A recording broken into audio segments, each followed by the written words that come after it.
Gobblers say one final goodbye to Scott Stadium. The seniors trying to settle an old score. Their class has never defeated the Hokies of Virginia Tech. Bad news for the Cavaliers fans. It's the same deal 14 years later. Only difference is this is the ACC on ESPN. Virginia Tech in 2003 was in the Big East, but 13 consecutive seasons that Virginia has not beaten Virginia Tech. As we take a look at this historic rivalry matchup brought to you by Wendy's. 99th meeting all time, 13 consecutive, dating back to that 4-touchdown day for Wally Lundy in 2003. Jason Benetti, Kelly Stauffer, Chris Budden along with you.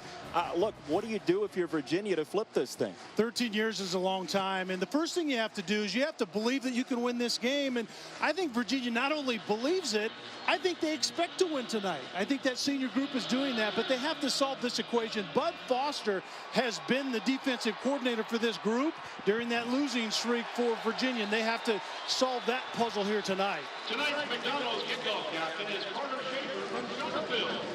Virginia Tech will have it first off the touchback. Josh Jackson, redshirt freshman, 200 completions in his first year taking over for Gerard Evans, his dad, a former quarterback himself at Jackson State. And look, this kid has run the offense in a strong way, although he only does have one November touchdown pass. And Jason, the thing that Josh Jackson is going to have to do tonight is he's going to have to solve a really complicated defensive look out of Bronco Mendenhall. He's going to see things tonight that he hasn't seen on a football field yet. He does have Stephen Peoples in the backfield. Thought there was a chance he may not play in this game. Peoples has the first carry off a foot injury, and the tackle for Micah Kaiser, who's one of those key defensive cogs. Yeah, and he's a volume tackler, and he's first in the ACC in tackles, 6th in the FBS, and then Quinn Blanding also behind Kaiser is a guy that's going to come up and make a boatload of tackles here the evening as well. Peoples again running hard, and he's going to be about half a yard short of the first down marker. Look, this rivalry is for the state, and there are a lot of folks in Virginia Tech colors here in Charlottesville just a couple of hours away. Peoples from Galax, Virginia, a host of home staters in this rivalry. They've played against each other forever, dating back to youth days. Jackson himself with a first down run. Yeah, in 3 straight runs on that drive, and I think that's indicative of what Virginia Tech wants to do here this evening. They're going to establish the run out of a gun spread to begin with. Run it first, and then pick your spots to throw it, and it's typically a play-action passing game. Movement at the line, and no flinch from the offensive line, so Brown doesn't get called for encroachment.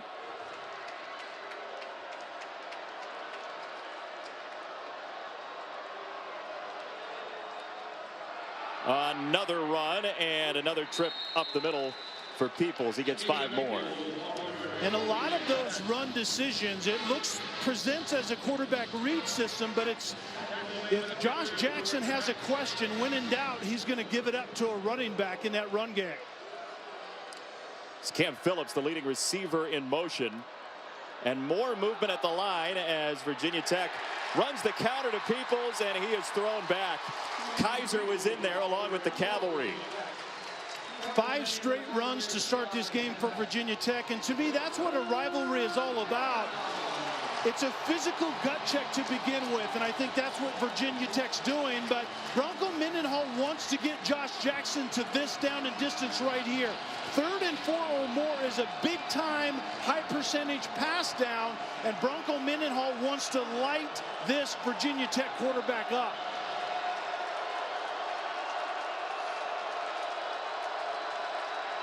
First throw, Jackson, incomplete. He was giving ground, looking for Hezekiah Grimsley, and Bryce Hall came in front of the coverage. 4th down.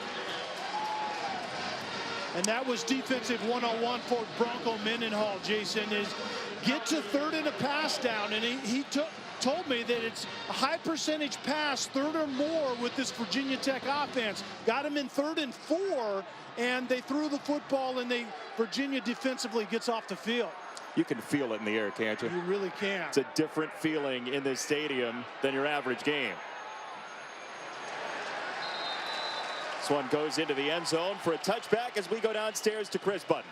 Jason, some of these athletes grew up around this rivalry. Others, they didn't experience it until they walked onto campus, including Virginia Tech linebacker Andrew Matua-Puaka. He didn't grow up in the U.S., so the idea of big college football rivalries was foreign to him until his freshman year in 2014, when both teams got into an altercation before the game, some trash talking. He told me at that moment he realized what this rivalry meant to these schools. Cam Phillips, the wide receiver, said, "I learned you have to keep your head on a swivel in this type of game." Yeah, I would advise that. There isn't any doubt about it. Chris, you may want to keep your head on a swivel on the sidelines. This is intense. These teams don't like each other, and Virginia thinks they finally have a chance to win one. Kurt Benkert, the starting quarterback, and he will go play action on first down and look for the sideline. That's as many incompletions as he had in the first half last week against Miami. And wow, was he hot to start that game against Miami. And when Virginia starts well, they typically finish well, and you can see right there, I mean, this young man has played exceptionally well most of the year, but when they get off to a slow start, 3 of their losses against Indiana, Pitt, and BC, they didn't do well in the first quarter. They didn't do well the entire game, and that was 3 out of their 5 losses. Winnable games, too. No doubt about it. This is Olamide Zaccheaus, a very dangerous offensive weapon, but Tremaine Edmonds, one of the best linebackers in the country, tracked him down. What gives with the first quarter for the Cavaliers? You know, I think Benkert is a hot and cold quarterback. You can see right there in the first quarter, look at those drives on the right. And all 3 of those games were, I think, great matchups for Virginia and very winnable games. They didn't play well, and they actually didn't compete well in those games. That was 3 out of their 5 losses right there. Virginia Tech's defense is second best in the country on third down, and this is 3rd and 13. Benkert tipped and incomplete. He wanted Reed, and it's 4th down. A couple of punt opportunities for each offense, 1 each. And early in this one, you see both defenses winning, and that's fairly typical in a game that's so emotional. Defense can play with emotion, I think, much more than the offensive side of the ball. So you see a couple of quick drives by offenses, and defenses get themselves off the field. Stroman off the fair catch, does not get a chance to return. For the 99th time, they battle for the Commonwealth, and we are scoreless early on in Charlottesville. Commonwealth Cup being polished once again up until this game by Virginia Tech. And just in case you needed another number that suggested the Hokies were favorites in this game, Justin Fuente has done a nice job against Bronco Mendenhall's teams when they've gotten together in the past. 99th time. Virginia Tech and Virginia. Jalen Holston, the freshman who got a lot of run last week against Pitt in a game that Virginia Tech nearly lost. It took a tackle down at the 1-yard line to keep Pitt out of the end zone for the Hokies to get win number 8, plus a goal-to-go stop.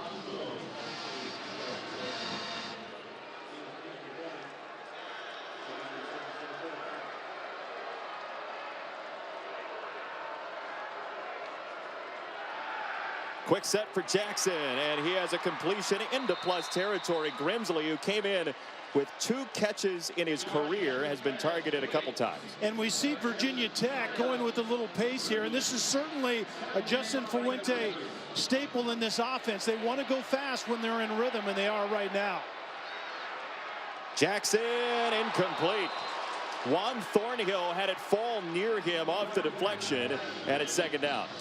And that first down incompletion leads to a 2nd down and probably a maintenance down where Virginia Tech most likely will go back to a run. But I don't think Virginia Tech wants to play behind the sticks with Bronco Mendenhall, because he will give Josh Jackson stuff that Jackson has not seen behind the center. That's what Justin Fuente told us. He said, look, there are going to be a lot of different looks for my guy, considering the history between these Two coaches.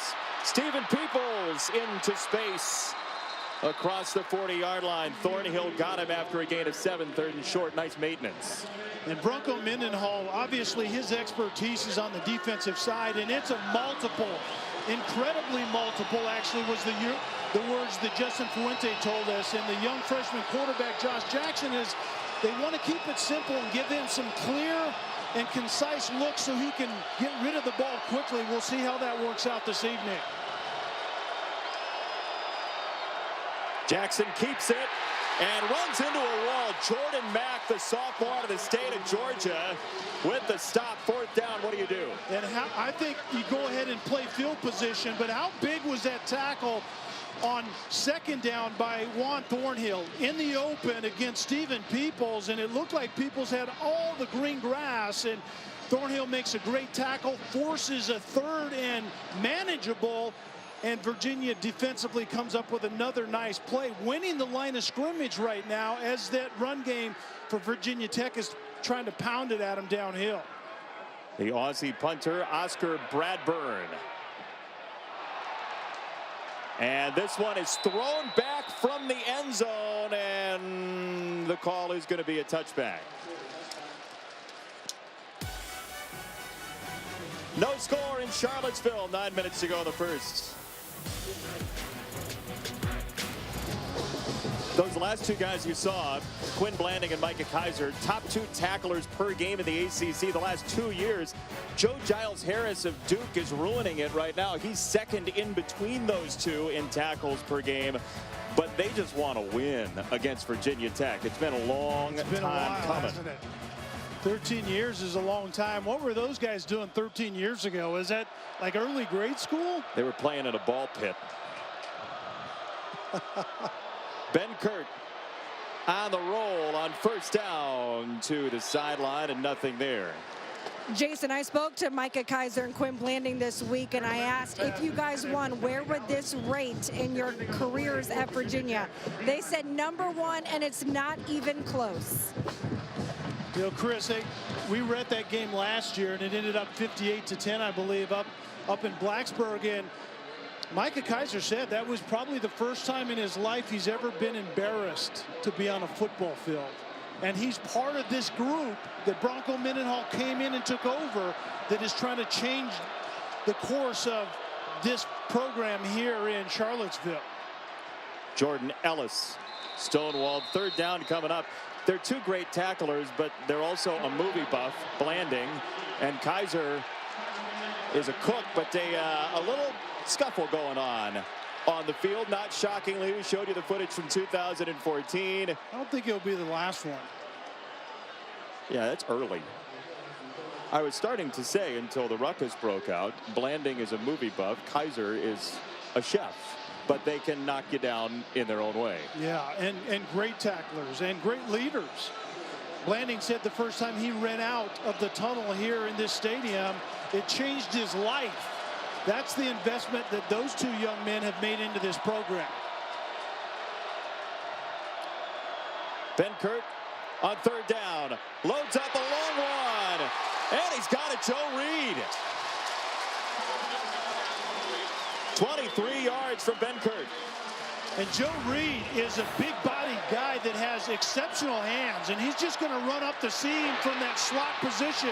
Once you clear the line of scrimmage, it's finding that pillow in the coverage, that softness, and then your quarterback Benkert puts it on him, and then it's corralling it with those big hands that Joe Reed has before you know that collision is coming. It's a Swiss Army knife for this offense. He's run it. He's caught it this year. 38 touches for Reed. Tipped and incomplete. A helium ball at the line, and Ricky Walker nearly picked it off. And Donnie Dowling, the wide receiver for Virginia, did a great job of knocking that ball to the ground, because I think there was a defensive lineman from Virginia Tech that had his eyes on an interception, and Dowling, I believe, came in and knocked it to the ground. But what you're going to see, Virginia hasn't been very efficient, to say the least, at running the football. It's the horizontal passing game, short passing game, and then sideline to sideline that really becomes their run game. Here is Reed. We told you he can run it and catch it. And it was interesting talking to Robert and his offensive coordinator. He said when we try to figure out how to get somebody the ball, it's got to make sense to them. It's got to fit what they do, and that's Reed learning both positions. Yeah, and that was Reed's 18th carry this season, and Zacchaeus is going to carry the ball in the backfield quite a lot. He has 27 touches in that run game, but Joe Reed is new in the backfield, but he's doing a great job in that run game. Zacchaeus is back there now, 3rd and 8. That was Zacchaeus in motion, and Benkert was throwing his way off a stop route, and it's 4th down. That's Andrew Matuapawaka, who Chris was talking about earlier on the play. And Jason, Bud Foster talks about the art of affecting the passer. That doesn't mean that you get a sack necessarily. Affect the passer, affect the run lane, move his feet, and that's the second batted ball early in this game this evening. Stroman lets it bounce into the end zone. The common denominator in this series was Frank Beamer. He has since retired. Bud Foster running the lunch pail defense on that sideline for the Hokies. That's the best promo for the app you can possibly imagine. Wedding don't know viewing. that Vincent's wife necessarily knew that story. Oh, really? Yeah, I think you just really blew it big time. Well, Laura, hope you had a great Laura day. is livid as we speak. 2nd down. And look, it's a rivalry. It's going to be some angst. Jackson on the handoff. Peoples going the wrong way.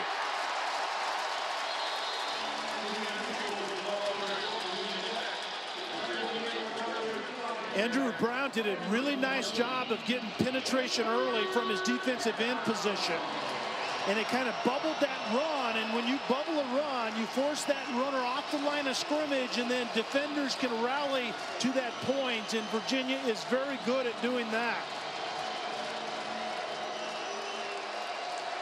3rd down and 8.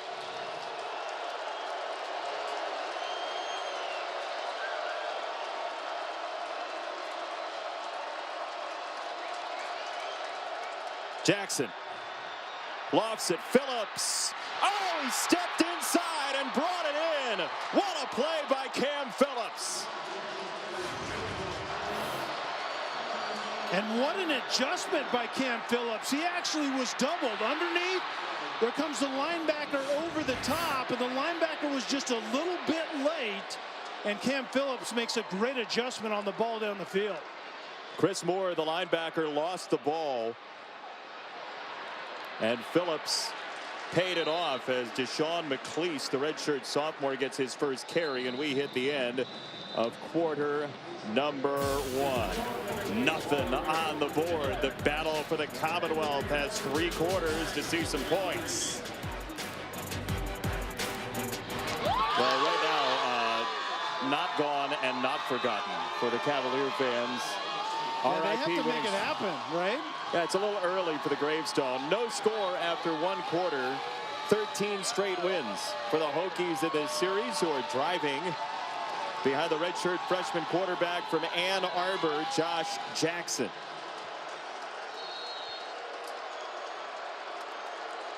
Just over 120 combined yards in the first quarter. Defense has owned it.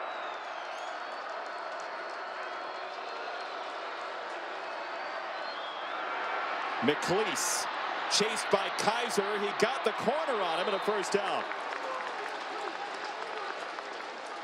Josh Jackson would join quite the list of Virginia Tech Hokie quarterbacks who have beaten Virginia during this current incarnation. That's quite the extensive list. 13 years. Josh Jackson is actually, I think, playing beyond his years as a redshirt freshman. Here he is, Jackson to the sideline. And Moore with a big hit on McCleese, who hung on. And that's a good example, I think, of what Josh Jackson has done well most of the year. He's only thrown 7 interceptions, 18 touchdown passes. He has a post down the middle. It's covered. You go to your outlet receiver. It's that quick. it can be that simple, and he's sticking to the game plan. McLeese on a first down run. Jackson, the most passing touchdowns and yards for any FBS freshman this year. Yeah, and he has played well, and Justin Fuente has told us during the week that, you know, he's gotten so much more out of this redshirt freshman than he really expected. But schematically, they're keeping it pretty simple. He can make quick decisions, and they're typically just one and done type things. Stephen Peoples on that carry, and Jackson was not Justin Fuente's recruit. Yeah. But he did have to solidify him. Frank Beamer retiring and Fuente taking over, and Josh Jackson and his father Fred, two quarterback types, with some questions for Justin Fuente, but it was a pretty easy sell. And if I was Josh Jackson, it would be an easy sell for me, certainly, to come and play quarterback in this system for a guy like Justin Fuente, who really is the architect of most of what's happening on the field this evening offensively. Peoples one more time, and Kaiser closes the door for Virginia's defense. Third down and long. Yeah, third and a passing down, and as Virginia Tech has driven the ball into the scoring zone, this is where Bronco Mendenhall, I think, is among the best in the country at defensive play calling, is how to disrupt a quarterback, especially when that quarterback is a redshirt freshman. Give him something he hasn't seen, bait him in, at least into an incompletion, if not a turnover altogether.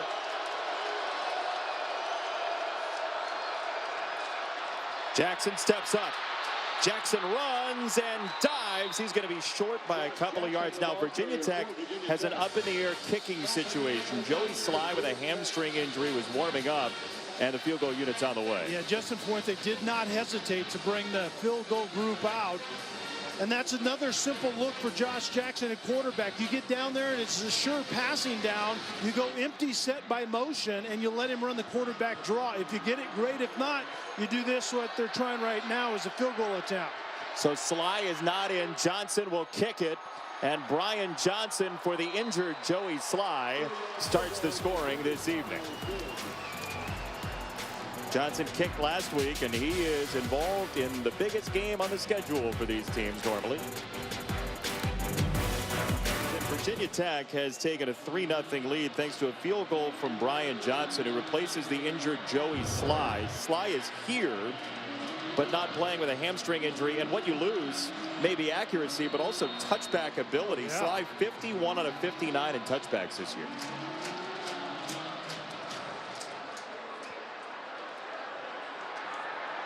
Into the end zone, and there is a touchback. Reed takes a knee.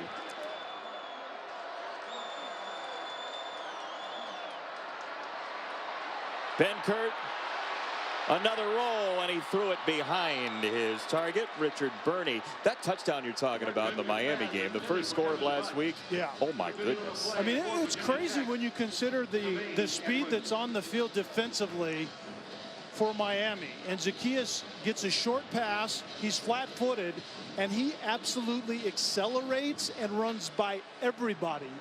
He was the only one in the picture when he crossed the end zone. That was pretty amazing to see.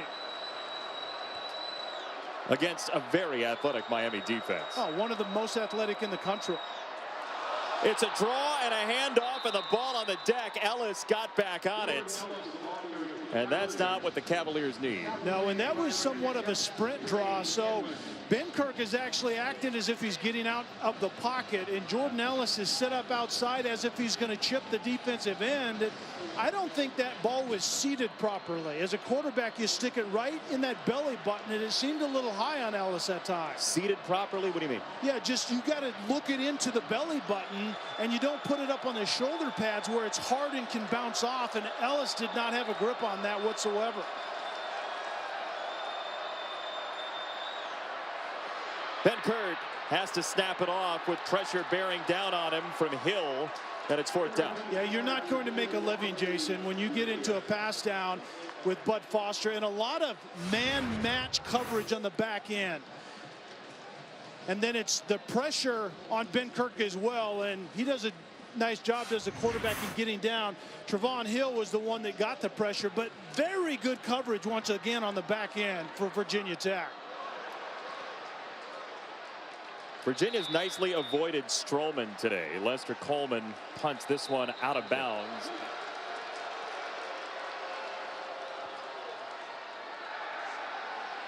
Jackson, deep ball, down the middle, double coverage, some contact, and incomplete. Eric Kuma was bracketed by Thornhill and Hall.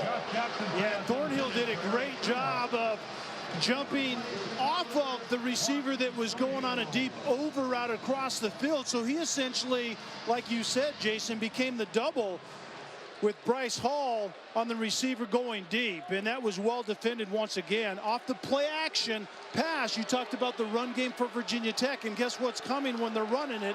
What we just saw in the play action, and they take shots off their play action.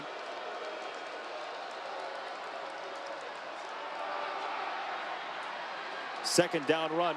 You think that's a positive position for Virginia tonight, their cornerbacks against the Virginia Tech receivers? I think that's the matchup in this game we have to keep our eyes on. I think the receivers being consistent, especially down the field, is a question mark for Virginia Tech, and Virginia is in a much better place out of corner with Hall and with Thornhill and Blanding at the safety position. They feel much better about themselves in coverage on the back end.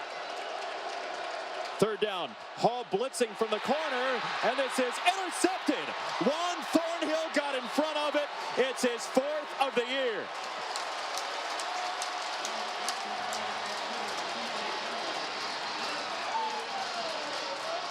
Celebration goes on. Mandy Alonso is injured, but Thornhill celebrates. And you talked about Bryce Hall was blitzing off the corner, and so what's tied to that is Thornhill understanding the quarterback's not going to have time to throw the ball deep, so he sets on the route. You can see Thornhill outside, a blitz is coming, and so the ball has to come out quickly. And Thornhill has a great understanding in that, and that's why I think Bronco Mendenhall is one of the best at teaching that with his defenders, to understand the moment, the situation, and you can jump a route like that. Because what is the quarterback going to do? Wait to get hit in the back of the head? No, I got to get rid of it quickly. You think Jackson saw the blitz coming? He should have, because he wasn't protected to the backside. And so that ball may have been intended to be quick anyway, but the point is, Juan Thornhill now knows it's quick because we got pressure coming away from him. With Alonso getting up, you were just talking about those corners playing together and an improved pass defense, top 20 in the country for Virginia. That's highly intelligent right there by Thornhill, right? No doubt, and it's the holistic teaching that Bronco Mendenhall does defensively. One corner, Hall is blitzing. The other corner, Thornhill is setting on the route and comes up with a big play for Virginia. Best starting field position tonight for Benkert in the offense, and he runs into a wall. Ricky Walker and Tim Settle, those defensive tackles, it's their time, they thought, this year, taking over in the middle, and that was a nice play. Yeah, and Benkert is not the runner of the football in design runs. You can see that right there. Not a whole lot happening on the offensive side, and certainly Virginia doesn't have a pulse, but when you get a turnover, it's only good if you can get points off of that turnover. We'll see what Virginia can come up with on this drive.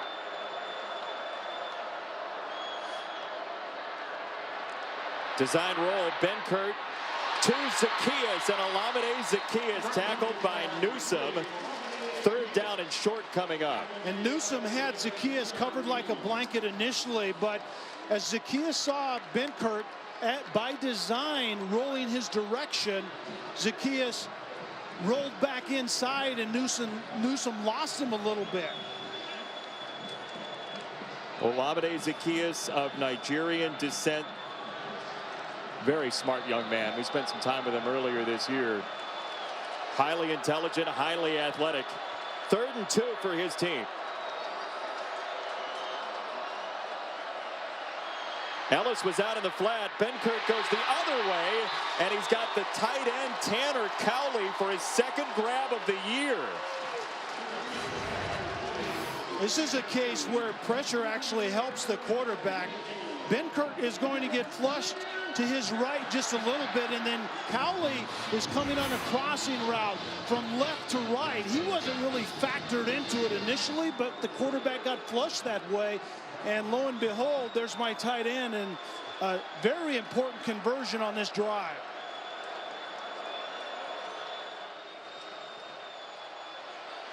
Benkert, backside pressure, and down he goes. Tremaine Edmonds, the Butkus Award possible winner with the hit, second down.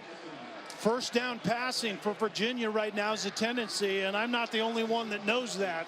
Bud Foster has brought pressure more and more as this game has progressed well into this second quarter. First down passing, we're going to light Benkert up is what Bud Foster is doing. Really struggled against the blitz last week. Under a minute to go, first half. Benkert faked it to Ham, throws it, incomplete. Lavroni.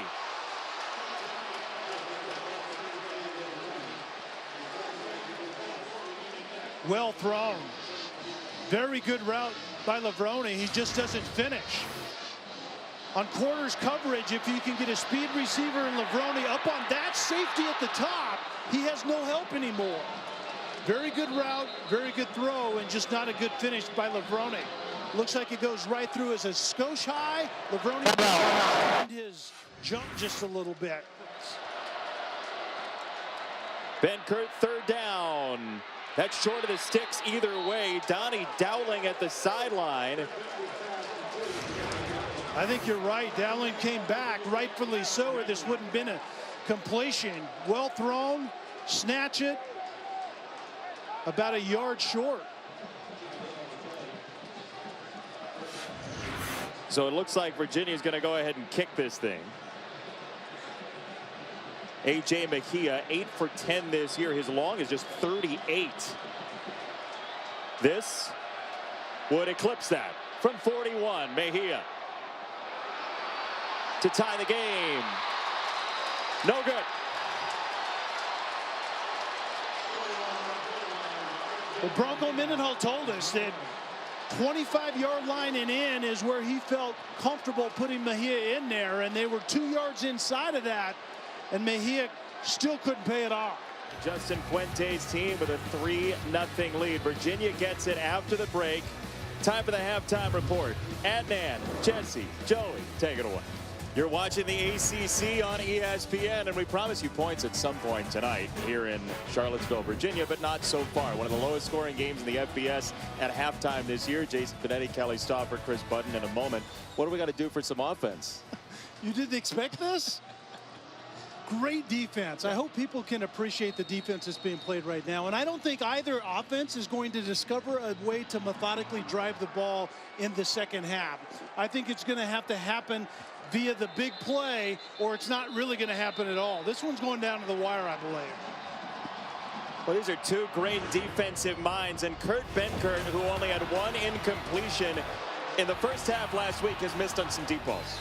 Yeah, and his timing has been a little off. There's been press coverage at the line of scrimmage to disrupt that timing. And remember, early in that second half, or that first half, there was a design quarterback run. And when Benkert got up from that, he's shaking that hand, and now he has a Band-Aid on top of it. He's been squeezing a kind of a tennis ball on the sideline. I think that's an indication he's trying to get that feel back in that right hand.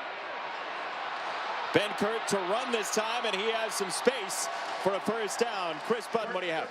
Well, I talked to both coaches heading into halftime, and Justin Fuente told me that this one comes down to who's the most battle-tested. He said that his guys have been through something like this before, and he trusts his team to play these final 2 quarters strong. As for Bronco Mendenhall, he said the difference of this is you have to capitalize when you get positive field position, and has to stay on the field on third down. He said his one message to the team at halftime: finish. Just -8 yards on the ground for Virginia as the ball comes loose. Sharp put it on the ground, and the Hokies have it. Gains for Virginia Tech.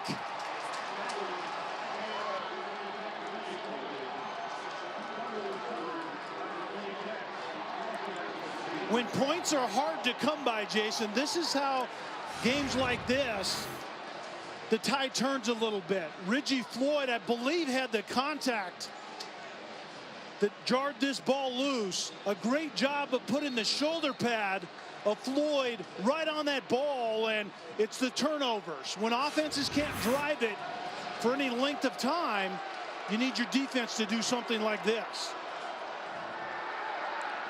Jackson with a short field, snaps it off, and a jumping play by Grimsley.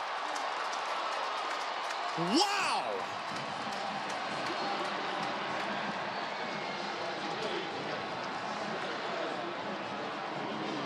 "25 yards of beauty." Jackson up the gut on first down, tackled by Brenton Nelson. But how about Hezekiah Grimsley?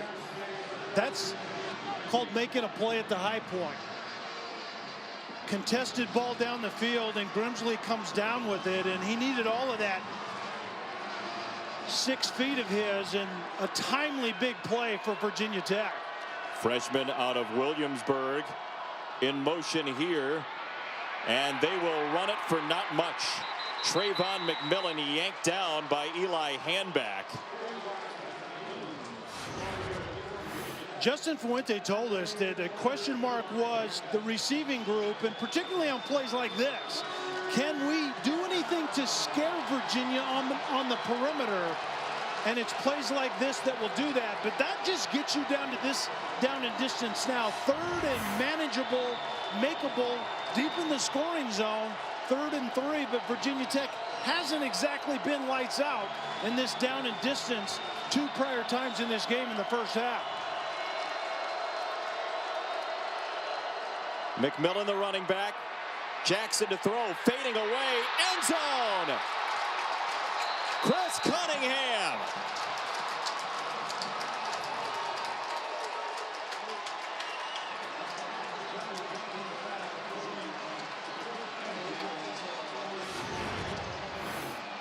Quinn Blanding confused here. Yeah, 3rd and 3 deep in the red zone, and Blanding is a guy who we talked about. He has a ton of tackles, and it's play action pass, and there's a little confusion on the back end. Was Blanding more interested in making a tackle, and he forgot about the coverage? That's the question mark that's represented in that play right there. Chris Cunningham had 4 touchdowns on 6 catches last season. This year, he'd been shut out of the end zone in the first 11 games. In the 12th in the rivalry, he scores for the first time. 10-0 Virginia Tech with the lead on Virginia. Cunningham with his first touchdown of the year. And we told you that there would be some offense in the second half, we presumed, and there it was. The Hokies trying to put away Virginia, who hasn't beaten them since 2003. Reed takes a knee. Benkert keeps it and throws it down the middle. Olamide Zaccheaus to the 40-yard line.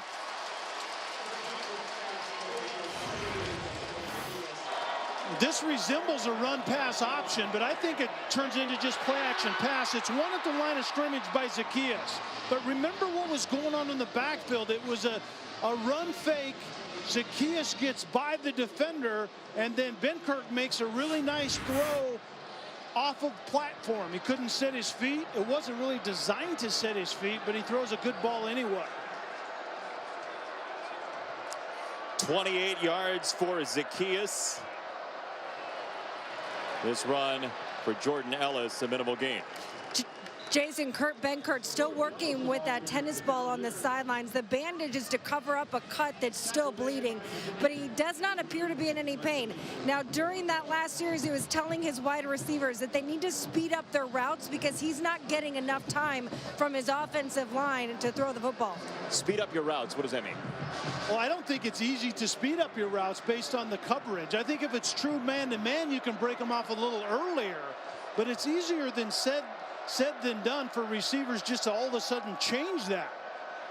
Benkert, sideline, a lot of contact. And it's incomplete. Adonis Alexander was tangled up with Lavroni.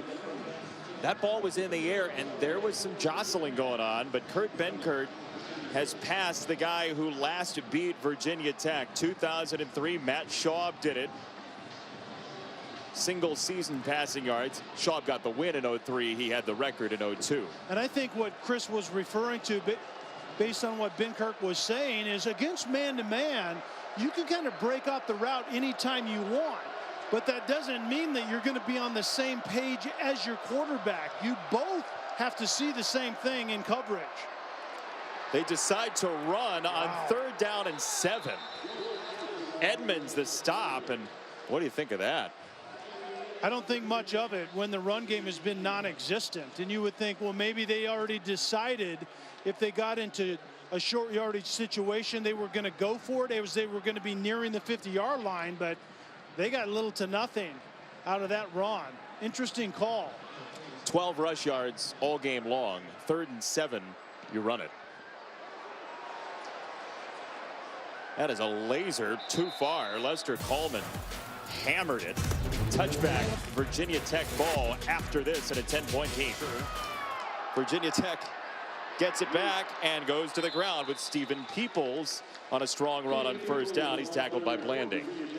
And interestingly enough, Virginia Tech has had some success on 1st down running the ball. Their issues have been on 2nd and 3rd down, not being able to build on a nice 1st down run. Virginia has been better on 2nd and 3rd down defensively. 3 yards a pop for Peoples. That was one of his best runs. Back there, up the middle, and he pile drives across the 30 for a 1st down. That's the difference in this game currently. Virginia Tech can do that on a drive. 2 runs, convert, move the chains. Virginia hasn't been able to get a sniff of a run game. And that's why that last 3rd and 7 run call by the offensive coordinator Robert and I was a little suspicious. I'm not exactly sure what the thought was there. Led to the punt. It's a reverse.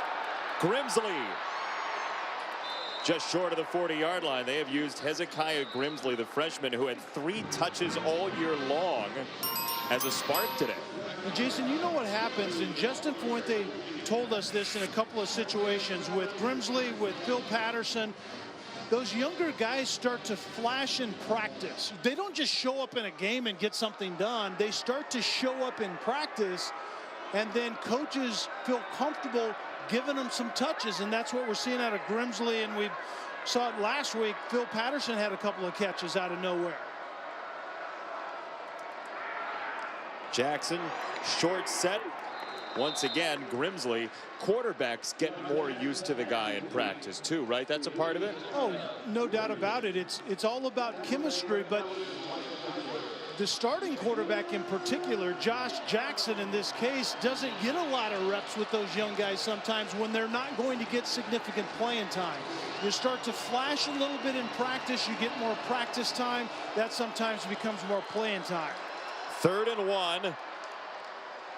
And this goes for a 1st down with Peoples. Blanding again, the tackle. And Virginia Tech may be content to take this into the 4th quarter. We'll see.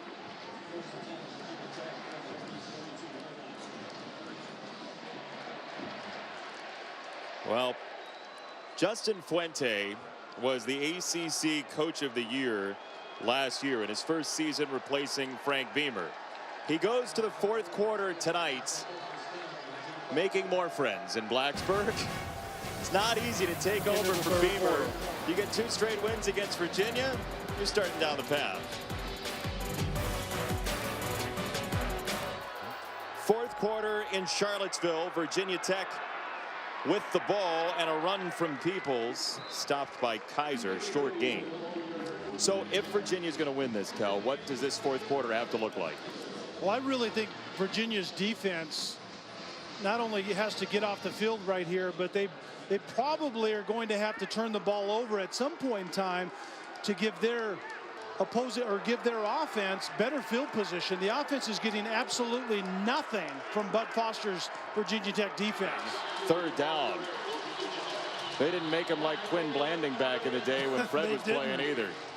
That's for sure. And remember how this drive's playing out. This is a great opportunity for Virginia to get off the field. A first down incompletion, and then the penalty led to 2nd and long, and so it's a maintenance play. It's a quarterback draw, and then it's 3rd and behind the sticks against Bronco Mendenhall's defense, and you have to throw it.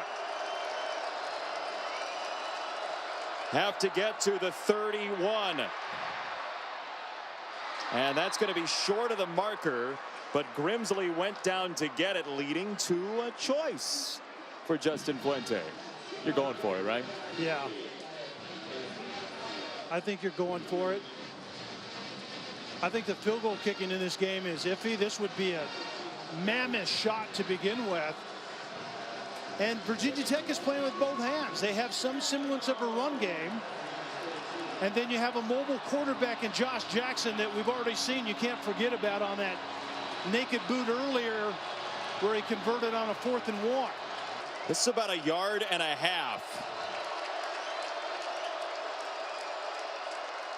Jackson in the pocket, drops it off and has a first down. Eric Kuma inside the 25. And he and Blanding go at it a little bit. Great design, and Kuma is the single receiver to the left. The running back moved to the right. There was already trips that direction, and then Kuma takes a while to get across the field on the crossing route. The protection allowed Josh Jackson to find that crosser. And a little disdain for each other. Virginia has been on the losing side 17 of the last 18 of these. Peoples, the tailback, has been a locomotive at points tonight. Tough to stop. 2nd down. And you get the feeling that, you know, Blanding and company defensively for Virginia, they're aware of how their offense has been playing also. And I think that the level of urgency kicks up on this drive right here. I think you have to keep Virginia Tech out of the end zone at all costs. That's what Virginia is thinking currently. Is it urgency or irritation?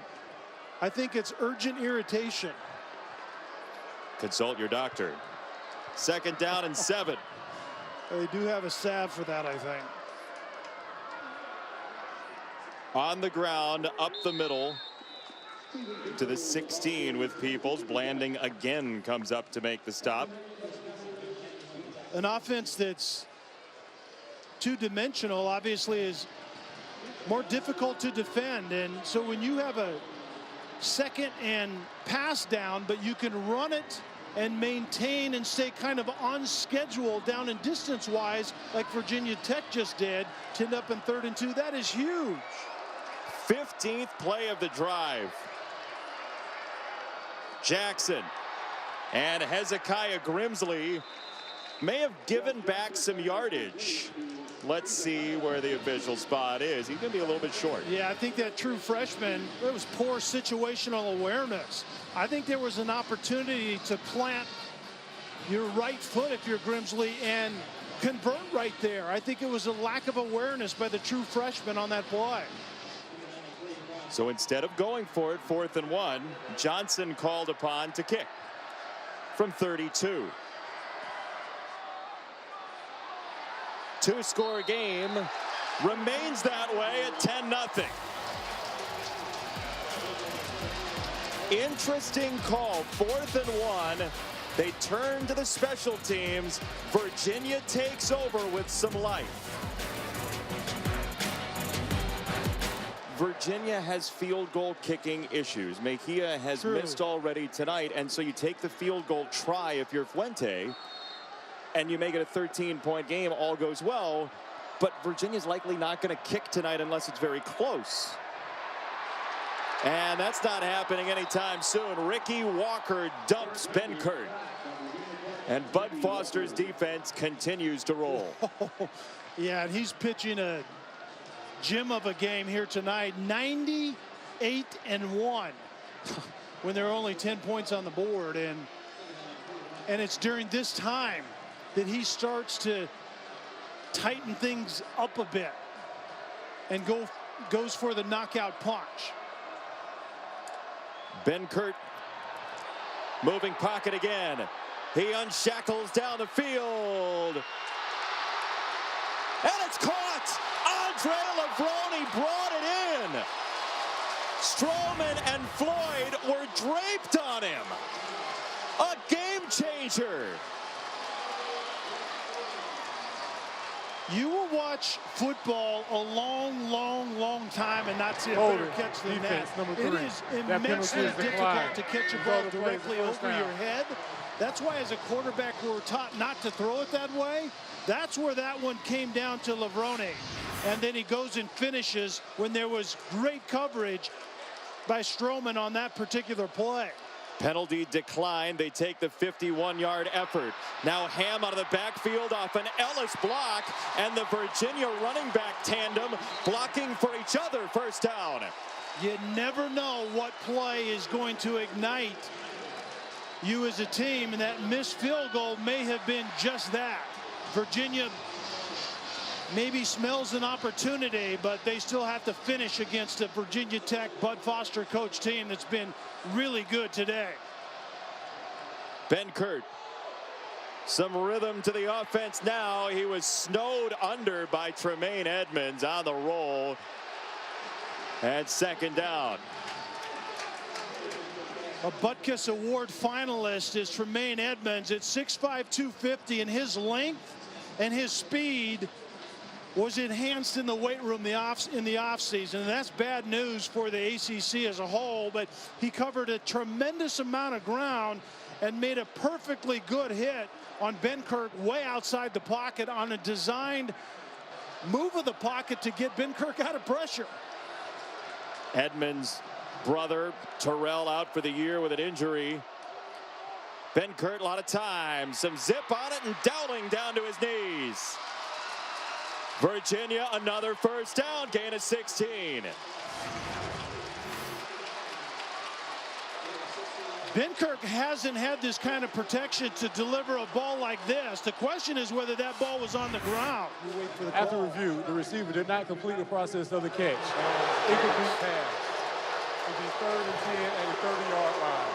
Please reset the game clock to 8:06. The replay booth does not see anything that we didn't see. And there's no way in the world they could be 100% sure about what we just saw on the screen. The standard is indisputable video evidence. The replay booth says there was enough. 3rd down and 10.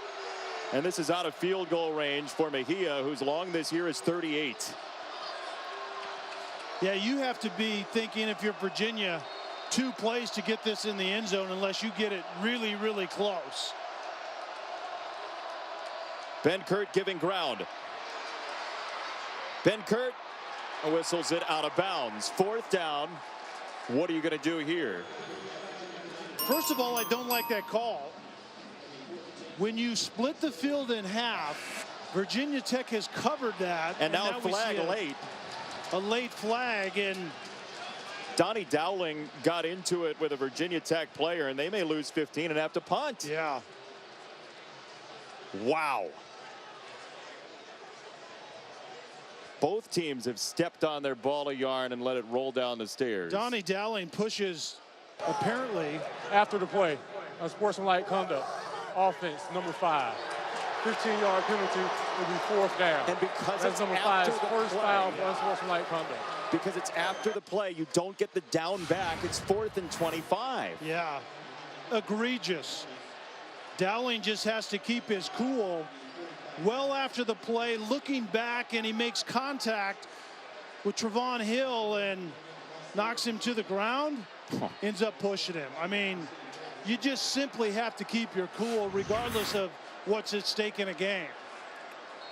Well, there are acting teachers that would give you a C- for that thing, but it's a 15-yard penalty anyway.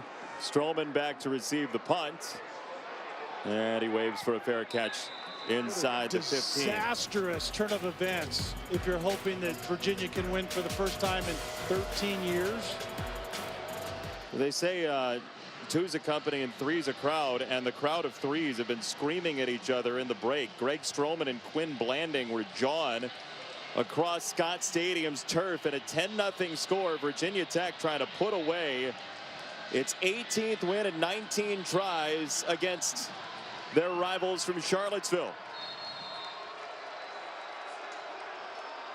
Penalty damaged the Virginia drive as Virginia Tech runs it with McLeese, who goes through the wash, and Nelson to gain of 8, second down. Second down for the Hokies and McLeese. They had a first down on a gain of 5. And if you're Virginia Tech right here, it's all about time off the clock, run the football, and ball security as you run it. And Virginia obviously has to have something big happen defensively. Pulling that ball away, the first guy or two to arrive at the ball holds the runner up, and then the next guys that arrive start ripping at it. Virginia Tech, to that point, has lost only 4 fumbles all year in 11 games.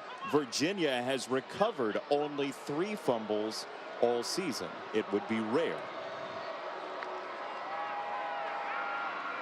Why not run it again? And a reverse of field for McLeese for a first down.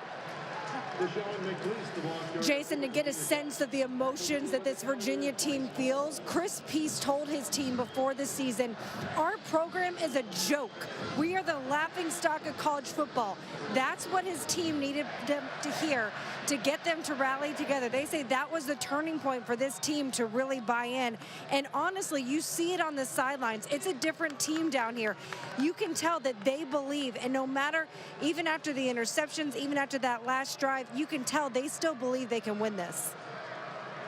First chance to go to a bowl game in 6 years with that win against Georgia Tech late this season. McLeese to the edge, and he's showing a second gear, cutting upfield. Brown to stop. Another first down, Virginia Tech, and some more post-play flags with some argument on the sideline. And Chris, Virginia may think they can win, but Virginia is in the process right now of losing their cool. After the play, flagrant personal foul. Defense number 9, contacting an official. 15-yard penalty, first down. And the number 9 is disqualified. And Brown's out of the game. It's a flagrant personal foul. Brown is ejected. Talking back to official, and Andrew Brown is gone, and that's teams that win in games like this are teams that keep their cool. And Andrew Brown just gets up. He grabs McLeese, and then he hits contacts the official. Once accidentally, and once he goes into, you got to get rid of him at that point. Yeah, no, there isn't any question about it. It's just over with. And one team is losing their heads currently, and Virginia Tech in the meantime is methodically driving the ball via the run game right down a really good Virginia defense. Top 35 defense in yards per game this year, the Virginia Cavaliers. And for Andrew Brown, his final Virginia Tech-Virginia game ends in the locker room. McLeese, straightforward. But you can see how much this game means to both sides. Emotionally, that's no excuse, though. Yeah, without a doubt. And that's the tough thing for 18 to 22-year-olds, is when they're in a game that they're so invested in, and they've been told, you know, over and over how many times, 13 in a row, that you've lost. It just hurts, and you sometimes just don't know how to keep inside those type of emotions, and we've seen it a couple of times recently out of Virginia's program. Saw it in 2014 before the game even started between the Hokies and Cavaliers, as Kaiser stops Peoples after a gain of 2. Virginia Tech, though, has had chances to salt this game away and hasn't done it. Yeah, you're right. The bad snap that put them in harm's way and took them out of potential scoring opportunity, and then the missed field goal. So Virginia has another opportunity. It's right here on 4th and 5. I'm not sure this ball is going to be in the air. Or excuse me, 3rd and 5. I'm not sure this ball goes in the air. And I think if it does come down to a 4th down situation, most likely Justin Fuente tries a field goal once again. Peoples the back, and he is crushed Micah Kaiser was in his shoulder pads from the word go, and now it's 4th and long. Virginia with 2 timeouts remaining in this game. Looks like they will burn one. Well, the Aussie kicker, Oscar Bradburn, is going to probably use the Aussie punt, which is putting the ball down on its nose and trying to knock his sandwich in there. And that'll fall in the end zone for a touchback. An opportunity for Brandon Faison to knock it out of the end zone. He couldn't track it down. Virginia's got under 4 to go, down 10. This is the Jiffy Lube rivalry series, and it was a couple years ago on the eve of the Virginia game. Bud Foster and the new coach, prospective coach Justin Fuente, had a clandestine meeting to talk over their thoughts about moving forward together. And boy, are they happy they've collaborated. Foster's defense with a shutout so far tonight. Virginia with the ball from the 20, a team that hasn't been in the red zone all evening.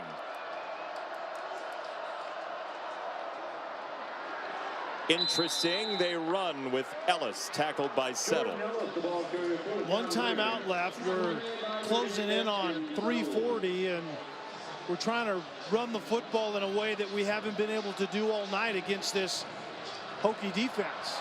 Virginia has 8 rush yards, and the offense isn't going anywhere. Edmonds hits Benkert, 3rd down. And Benkert just simply takes his eye off the snap and puts it on the ground, and this is going backward pretty quickly. 1st down run, 3rd down trouble, and this one is behind Reed. And now with 1 timeout, you're pretty much forced to go for it, aren't you? Yeah, I think you are. And this is where this quarter, really, not just this drive, but this is where you really see where Virginia was truly ready to win this type of game. They lost their cool, they lost their poise, and they haven't executed offensively either. 4th down and 11.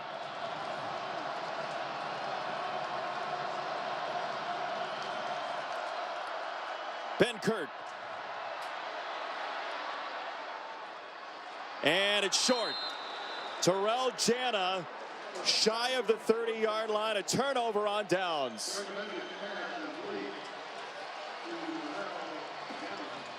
Time now for We've Got You Covered, brought to you by Jiffy Lube, and the Virginia Tech defense has run the show. Yeah, and it's the turnover. Reggie Floyd puts his helmet right on the football, and it might have actually been his shoulder pad, and then Grimsley climbs the ladder and makes a contested catch, and then the finish. Chris Cunningham into the end zone. Miscommunication on the coverage out of Virginia. That's one of the few mistakes, egregious mistakes, Virginia's defense has made all night. They actually have played well enough to win this game too if their own offense would have had any semblance of a pulse all night. 1 timeout. McLeese finds a gap and spins through it just short of the 20-yard line.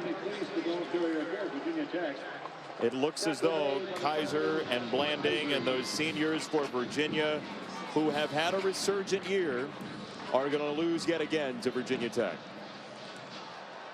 And coming in on 14 losses in a row for this Virginia program, and it's in crunch time where you really are questioned whether you believe you can win games like this or not. And where it shows up is keeping your cool and also executing at a high level. And Virginia down the stretch did neither one of those 2 things. 50th run of the night, stopped by Kaiser. McLeese has him 3rd down and short. As Virginia, I believe, is going to, nope, they're not burning their last time out. But clock stopped for a moment. yeah, it did, and it looked like the officials was signaling for a timeout, but Virginia Tech had a run game. And both of these offense wanted to have some semblance of a run. Virginia typically throws the ball horizontally to make up for a lack of a run between the tackle box, but they didn't have that either.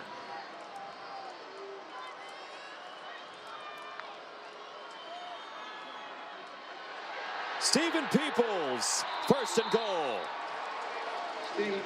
Jason, we talked at the top, the common denominator in this losing streak by Virginia and Virginia Tech winning these games is Bud Foster. Bud Foster is an absolute master defensively.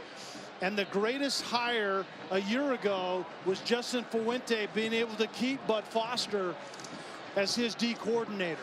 That clandestine meeting you talked about at Justin Fuente's home in Memphis at the time was the start of, I think, a really good thing for the Hokie fans. Peoples again into the Virginia defense, and Mack, and now it's a mass exodus. Some happy, others not. Yeah, and let's not overlook the ground that Bronco Mendenhall has covered in this Virginia program. We had this matchup a year ago, and it was embarrassing on the field, and Micah Kaiser told us the same. 58-10, I think, was the final. And Virginia just didn't have any semblance of direction in that game, but it's much different this season, and they're bowl eligible for the first time in forever. Third shutout, though, by Virginia Tech of Virginia since 2006. It's the most by any Power 5 team against any other Power 5 team during this streak. They can't top the Hokies. It's going to stay the last win, 2003. 10-0 your final score, Virginia Tech over Virginia. For Chris Button, Kelly Stauffer, and our entire crew, I'm Jason Benetti. PK 80 coming up in a little while, but first, Sports Center, Linda Cohn, Kenny Mayne, take it away.